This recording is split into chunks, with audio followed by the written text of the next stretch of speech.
Hi, everybody, and welcome back to Cat's Track. It is my absolute honor to introduce you to my dear friend Cindy Radu for today's episode. Cindy is a prairie girl just like me. She was born in Saskatoon. Her parents were both from Regina, and dad was raised on a farm near Assiniboia. She spent her summers on the farm until her early teens, with no running water, no bathroom, and during the summer you could find her picking rocks. Cindy's one and only amazing child is Lucy. She's 16, going on 30, and I absolutely love her too. Like me, Cindy is passionate about mental health, and I'm so glad to be next to her in all of her pursuits. Thank you for your service, Cindy, and thank you for joining us today. Feels like deja vu all over again. I Lovely to see you. love it. Thank you, Cindy, and thanks for your patience. And everybody, you'll find her full bio attached. It's amazing. Cindy, is it okay we go ahead and start with our Yep, questions that we sent? look forward to it. Thanks. Thank you. And what has been your greatest challenge in the last 2 months? Well, it's a bit of an embarrassment of riches, really, in terms of challenges for all of us. But today, I would love to take this opportunity to focus on mental health. And I've selected that for a number of reasons. I think with COVID, it's really become much more in everybody's frame of awareness, where mental health usually sort of sits at the edges of our awareness until something pops up in the news. And of course, we're seeing more of that these days, whether it's on the East Coast in Nova Scotia, across Alberta, in our cities and that we're living in, and in our workplaces. And so it's a really great opportunity, I think, to have a conversation about mental health. And for myself, I have lived experience. I say I'm very fortunate in that I have had a couple of bouts with mental health challenges myself. I had postpartum depression when I was trying to get pregnant with my beautiful little Lucy. And then after the flood, I experienced post-traumatic stress disorder and generalized anxiety disorder. So I've felt what depression and anxiety and trauma can feel like in my own body. But I've also had people very close to me attempt suicide, and know what that's like to be very close to somebody who's challenged and struggling so much that they find themselves looking for alternatives to carrying on. And unfortunately, even Lucy in grade 8, one of her classmates took her own life. So it happens across all age groups. It's not culture specific. It's not gender specific. It impacts all of us. And so, yeah, I think we need to start being really vulnerable and open about these conversations. And I look forward to having the opportunity to share some of my thoughts and questions we might have to explore together on this topic. Oh, thank you, Cindy. I'm so glad that you chose this topic. So important. What are the top three things that you would like to share with our audience today? Well, I'd like to just sort of frame it in the context of bigger picture concept first. So, one of the when I have the opportunity to work with families, the work that I do, people get really caught up focusing on a lot of the quantitative wealth. So we can get really focused on what's going on in the economy, what's happening with our portfolios, what are the impacts of this COVID and the economic impact going to be on taxes and GST and that sort of thing. And these are all really, really important considerations. But wealth and really has much more of a broader lens, in the sense that we have to think about qualitative wealth as well. And there's a number of different components, but for this context of mental health, there's two key components: social wealth and human wealth. And when I talk about social wealth, what I'm talking about there is our relationships with each other and our relationships within our community and with our community. And from a human wealth or human capital perspective, are we as individuals thriving physically and emotionally. Do we have physical and emotional well-being? And so, the money is important. We do need the money. In terms of mental health, we're starting to see money flowing from government, and I'm sure we're going to see more fundraising initiatives on the private level as well. But we need to start being really strategic and figuring out how we're going to use those dollars most impactfully in our communities, so that we're really leveraging those dollars. And so I think this is a really opportune time to have those conversations. So the first thing that I'd like to leave, a first theme that I'd like to leave with the audience, is really this idea of community and how important community really is. And that relationship of being in community as I've said before, I'm a card carrying introvert. I love my downtime. I love being on my own. It's how I re-energize.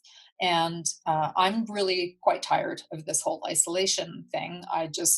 It's different when it's a choice to be staying at home versus being imposed. And as I reflect on this, I've got this new mantra where we can survive in isolation, but we will only thrive if we are in community. And so we need to be out in our community and nurturing community. We need to take care of each other. And I really see that as our duty and our obligation.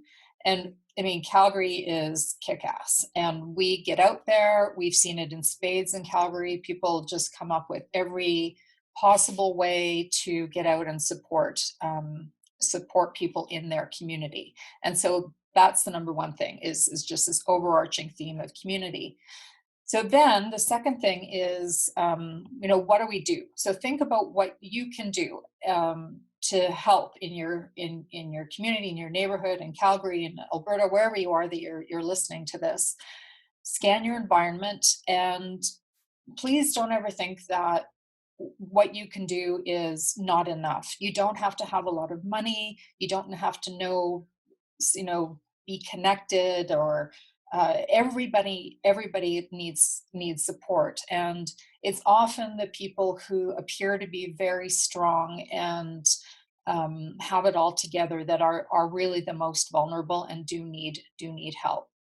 But don't hesitate to do that. And it's not, I don't know who said this, but there's a saying that if you think that you're too small to have impact, try sleeping with a mosquito in your bedroom.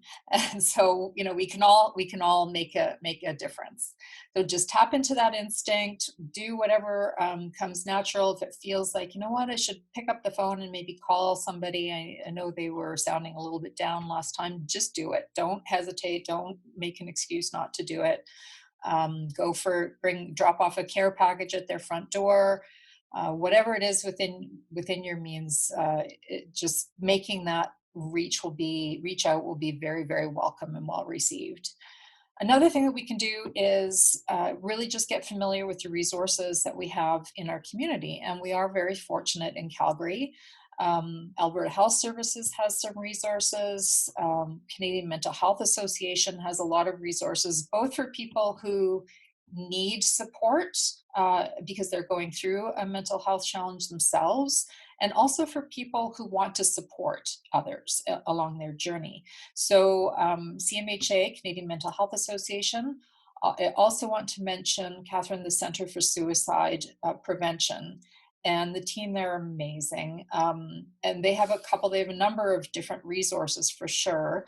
But in terms of some really great training they have available. One program is around suicide alertness, and another one is around suicide intervention skills. And so I think those are great opportunities within community organizations or within corporations to reach out to Mara and her team at the Center for Suicide Prevention and line up some of that in-house training.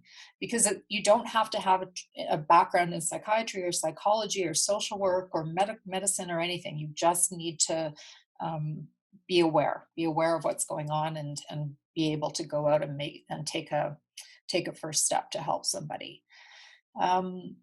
So then I think my number 3 one is going to be more of an inward focus. And what I mean by that is when I was really sick, it's very, very hard, especially when you're a professional and you're used to providing advice and helping other people. It's very difficult to be vulnerable and reach out and ask for help, but you have to do it. And um, it is such a gift, Catherine, to the people that you reach out to say, I really need help, because gosh, people just want to help. They want to help so badly. And to be vulnerable and accept that help graciously. And again, it doesn't have to be anything more than just sitting with somebody. And I love to share the story of Lucy when she was 10, and when I was going through the post-traumatic stress disorder, or I was going through it. She came home from I don't know, she was at a yoga class or something up the block one day, and she came home and she said, and she knew Lucy and I talk about this stuff. I had said to her, my mommy's brain is broken. I'm some days going to seem really tired. I won't seem like my normal self. And if you have any questions, you're worried about me, you just come and cuddle up with me, and we'll just hang on to each other. And so it's amazing how kids internalize that and how natural and intuitive they are. And anyway, so she came home from this class and she said, Mommy, I want you to come lie down with me on my bed. And I want you to put one hand on your heart and one hand on your tummy. And then I want you to take 5 deep breaths and let me know when you're done. And she proceeded to open up her Archie comic book and lay beside me as I did my 5 deep breaths. And when I was done, I told her, and she said, Well, that's very good, Mommy. Now tell me, where did you feel the breath? Was it in your tummy or was it in your heart? And I said, Well, it was in my tummy. And she said, Well, that's really good, Mommy. So whenever you are feeling stressed out or anxious, you can come and lie down on my bed, and you make sure that you put your hand on your tummy and that you're breathing into your belly, and that's going to make you feel more calm. And I love that. And in fact, not not that long ago, like just in the last month, I think when they started announcing some of the COVID programs, I had a friend call me, and she was actually very, very anxious. I could tell she could hardly talk. She was very agitated. And at first I kind of actually thought she was laughing. And I said, you know what? I just need you to breathe. And we were on the phone, we weren't on FaceTime or anything. And she started almost hyperventilating. I said, no, okay, I just need you to listen to me, and we're going to breathe together. And we did it over the phone. And after about 2 minutes maybe of just breathing together on the phone, it was just like you could feel the tension come out of her body. And I've never done that with anybody before, but it just really it really, really helped. And she said, Thank you so much for doing that. So um, again, it's we learn from each other and take what feels natural. So that's, for me, I think those are the 3 things. It's the really making sure we're in community, that we are reaching out to people, and then also that we're asking for help. And I would encourage everybody to do all of those 3 things. Thanks for sharing your wisdom. I really appreciate it. Thank you. And your legacy good news story.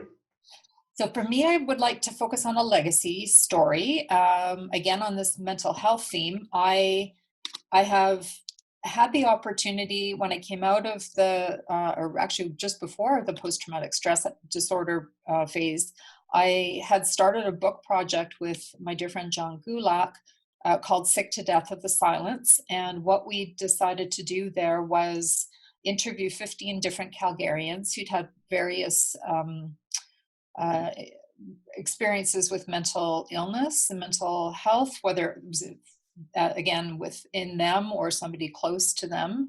And I was on the board of the Canadian Mental Health Association at the time, and they picked that up as a project. And it was a real, I think John and I both say it was a very selfish project, in the sense that you get so much out of people just being open and sharing their stories and being vulnerable. It was a beautiful experience for both of us.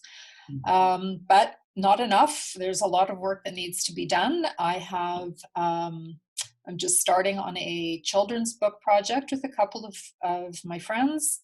So I know you like to say put things out there and it will come to be. So that is my commitment to getting that project actually off the shelf and into reality. And yeah, it's time for me to get back out into the volunteer sector and figure out where I can best have some impact. And I look forward to, I'm sure you'll have ideas and others in the community will have ideas of where I might be able to work with my experiences and help make a difference. So stay Oh, tuned. you make a difference every day, and I very much look forward to reading your books and being alongside you with whatever you're doing. I look forward to it too, Catherine. Thank you. Thank you, Cindy. Everybody, that was Cindy Radu, and an amazing, inspirational Calgarian. I am so glad that she lives here and glad that Lucy does too. Thanks again for tuning in, and I'll look forward to next time. Take care. Thank you, Catherine. Thank Catherine.